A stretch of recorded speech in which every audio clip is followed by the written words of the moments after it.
Hey, FBI, open up. What's up? It's the Culture Detective here, investigating your favorite albums. And, if you have studied electromagnetism of the physics criteria, you will know what I say in the beginning. But, yes, today I'm gonna be doing an album review on Tyler, the Creator's new album, Igor. And, oh boy. Oh boy, this is a good album. This is a great album, in fact. So, I'm currently in the middle of the exam period, of the final exams period, but this album is so good that I have to take my time out because I want to talk about it so bad. I have to actually make a YouTube video in the middle of my finals. This is serious, man. This is serious. So, Tyler the Creator is one of the most controversial rappers of our generation, and this is his 6th album following Flower Boy. And Tyler the Creator started off his career with Odd Future, but it was until later on when he started doing solo projects when he rose to fame with albums like Bastard, Goblin, Wolf, and Cherry Bomb. And Cherry Bomb being the album before Flower Boy.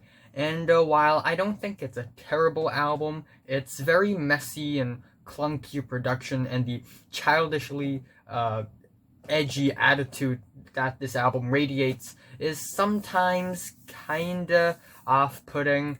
But Tyler the Creator really did a total 180 degree on his next project, Flower Boy, which is extremely dreamy, sweet, lovely, nostalgic. The production is way more clean, crisp, and polished.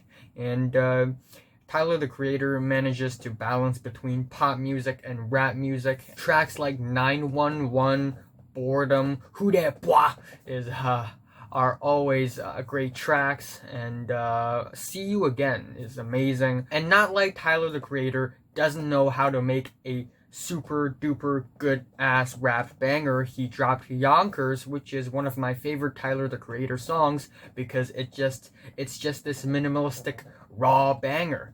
But then we have Igor, where Tyler the Creator takes on a new persona, a new character, a new narrative, a new concept, and a new style. And at first I wasn't a huge fan of this album because of its really weird and clunky production, similar to Cherry Bomb's. But after going through the album a few more times, after looking at the lyrics, man, this album is fantastic. It's great. I think this album is absolutely great. Instead of more hip-hop, Tyler continues to bring more soul, R&B, and pop on this album. And usually they are very dreamy, nostalgic, and very heavily 60s and 70s influenced. And the singing on this album, they are way more tongue-in-cheek and awkward, but also the vocal melodies are super duper catchy and sweet, and there are so many sound layers to make the production even more raw and rough around the edges. Also rough and distorted would be the synths, and the drums are also usually kinda snappy and crunchy, and sometimes even clumsy at points. So, yeah, the production is kind of raw and rough on this album, but in a very skilled way, in a way that it's artistic, in a way that it presents the theme further, and it's really brilliant in my opinion. And also, don't let the track list fool you. There are actually a lot of features, a lot of guest features on this album. Just to name a few would be Playboi Carti, Kanye West, Pharrell Williams, CeeLo Green, Lil Uzi Vert, grime rapper Slow Tie, and also Solange Knowles. So yes, Tyler the Creator has a lot of support on this album, but he is the main person on this album. He has the spotlight on him, and he is still fantastic from the beginning till the end. The album starts off with Igor's theme, and oh boy, it's fantastic. It starts off with this super stale and sour wall of distorted synths that lasted for a few seconds just to test our patience, but then it just introduces this irregular, snappy drum pattern that's actually really weird because it doesn't follow a very constant structure. And then the vocals come in, and they are actually Tyler the Creator and Lil Uzi Vert's vocals. It's kind of crazy because you literally can't recognize their vocals at all because it's just pitched and distorted and compressed to such a point where it's just unrecognizable. And the melodies are incredibly dreary and gloomy. I really love the descending keyboards that are sort of glistening, and at the end the track just melts into this gorgeous piano section, and it's just absolutely fantastic, really, really gorgeous. Right around town they gon' feel this one, right around town they gon' feel this one. And then the second track is Earfquake, which is basically the only single for the album, because he dropped this single with a music video on his YouTube channel, and it's one of the funniest music videos I've watched in the year. And it's a really goofy video, and I love it. It's my favorite music video of the year so far, in fact. And it's a very cute love pop song, but even though on the surface the track sounds pretty mellow, pretty funny, pretty awkward, but actually if you look deeper into it, it's actually really heartfelt and really heavy and also sad. So, yes, the vocals are once again absolutely unintelligible. Not unintelligible, unrecognizable. What's unintelligible would be Playboi Carti's feature, but Tyler the Creator's vocals here, absolutely unrecognizable. I wouldn't know it would be Tyler the Creator. If someone were to blindfold me and make me listen to the song for the first time, I would have no idea that it's Tyler the Creator. So yeah, it's pretty weird, pretty awkward. I also really like the synths that are just blown out, distorted. And then of course we have the Playboi Carti feature, which is very, very suitable for this track. He just fits into the track really well because his delivery is almost like a new language, like a new English. It's so unintelligible, and his voice is almost like a baby voice, so it just adds onto the track like sort of this rubbery, oily layer. It's pretty nice. And also, at the very, very end of the track, Tyler the Creator finally presents himself in his own real vocals, and it's a great ending to the track, and I absolutely love this track. And then the next track is also extremely brilliant. It's I Think. And the production is really lo-fi, but it's still a really solid pop rap song fusion. And it's very reminiscent of Kanye West's old school production, you know, Graduation era production. The dance beat on this track is kind of clumsy but also really constant, and the instrumentals and the melodies, they are super lubby-dubby, if you know what I mean. And again, it's really raw, really rough, lots of sound layers, and all together it just sounds so sappy.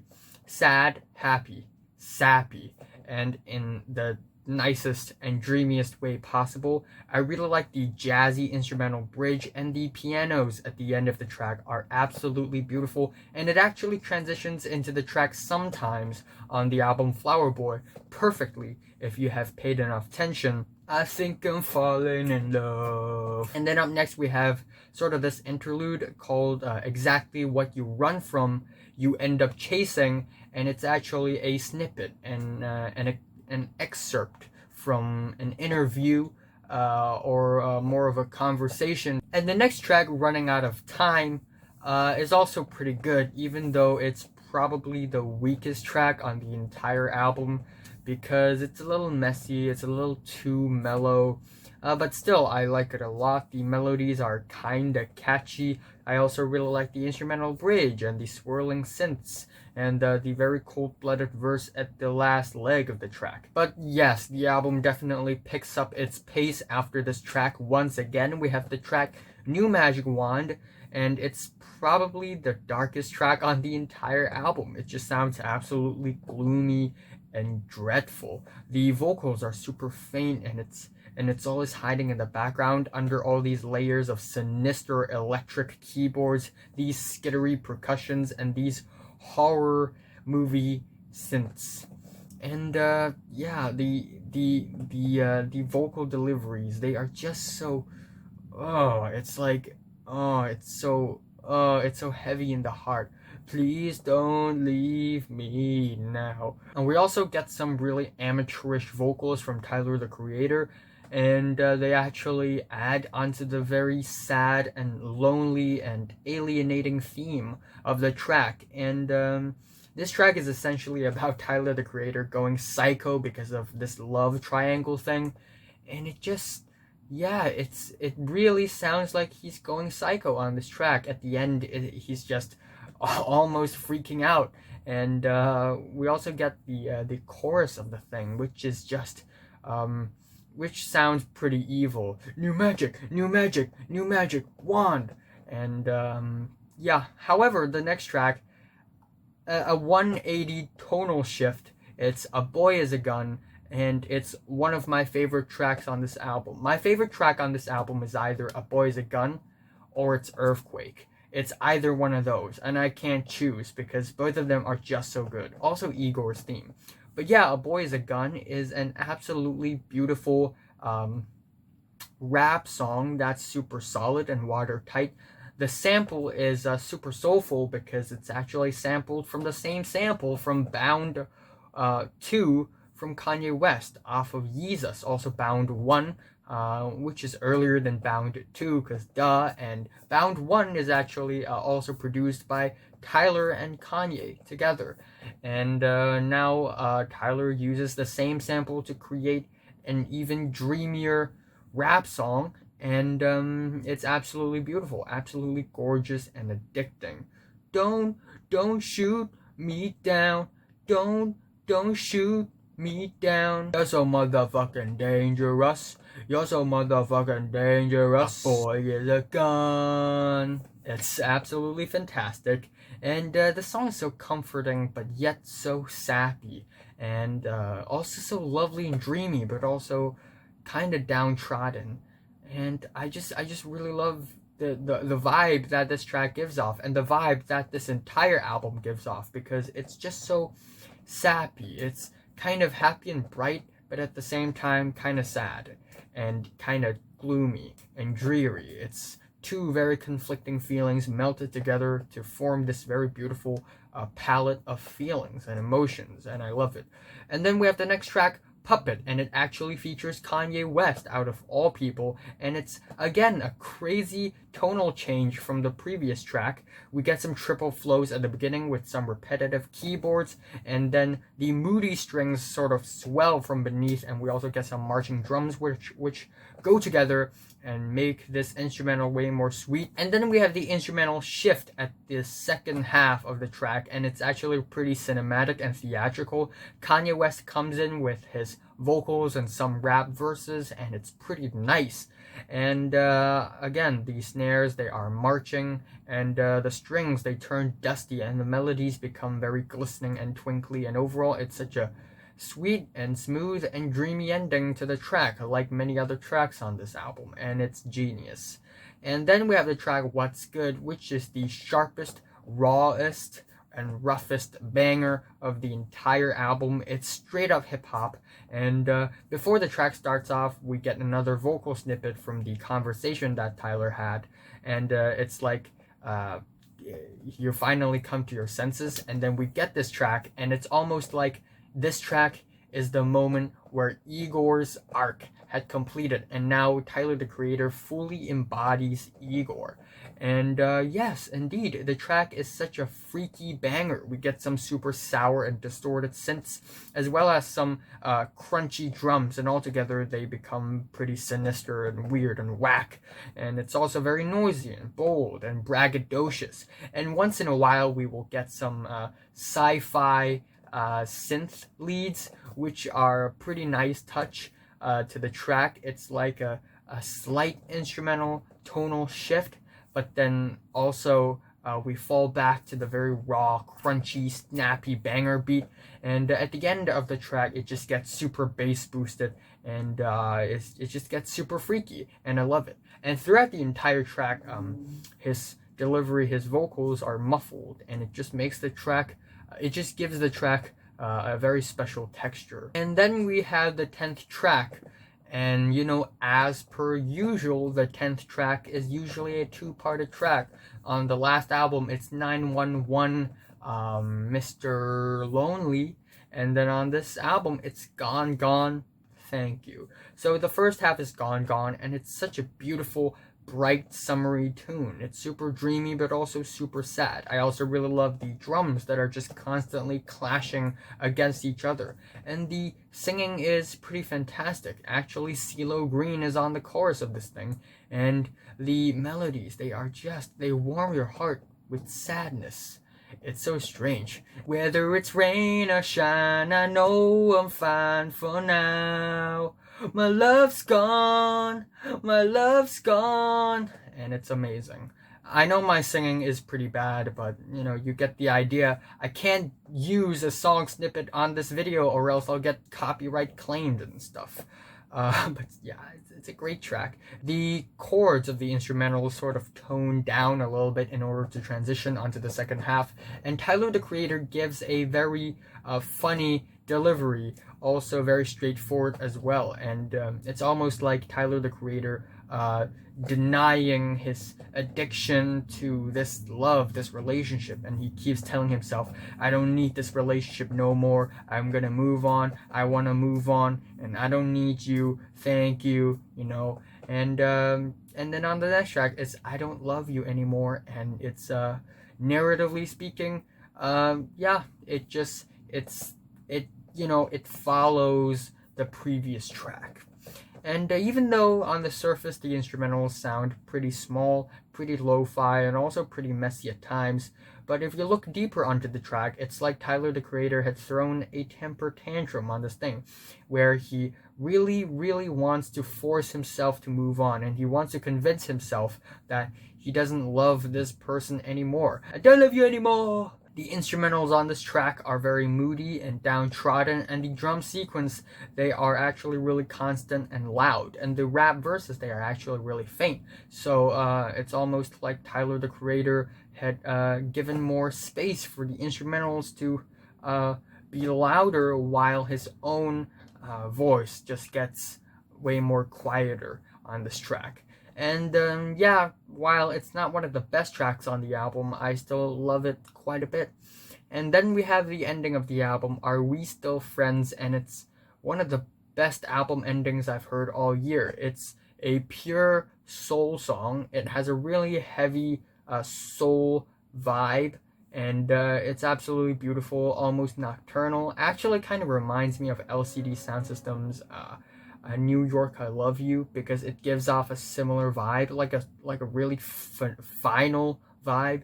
And Pharrell Williams and Al Green, of all people, actually shows up on this track, and they are brilliant on this track.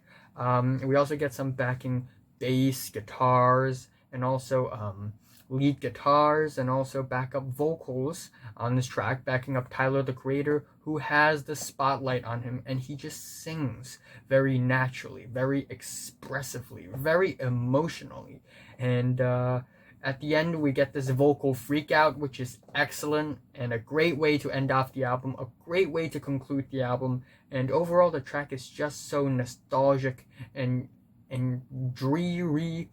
It's absolutely gorgeous. It's glistening. It's glistening. Overall, I think Tyler the Creator really pulled off one of the best albums of the decade. There are moments on this album where the structure of the song do not really add up, and sometimes the production do get a little too rough and a little too raw, but still, overall, I just really respect this album because it just gives off such a special vibe. It's sappy, it's ambivalent, it's gloomy and dreary at times, but also super sweet and bright at times as well. It's also really unique and special hip-hop, pop, R&B, soul fusion, And Tyler the Creator is in his most artistic and creative on this album, and I just love it from start to finish. My favorite track on this album is I have no idea. I mean, it's either Earfquake or A Boy Is a Gun. So either one of them. And my least favorite is Running Out of Time, and I'm giving Tyler the Creator's Igor a 9 out of 10. So, have you listened to Tyler the Creator's Igor from 1 to 10? How much did you rate it? Like if you like it, and subscribe if you want more. And thanks for watching. Also, going to be dropping my Logic and Flying Lotus album reviews very soon. Also, Carly Rae Jepsen, Mac DeMarco, Slow Tie, Vampire Weekend, as well as DJ Khaled. So, stay tuned for that.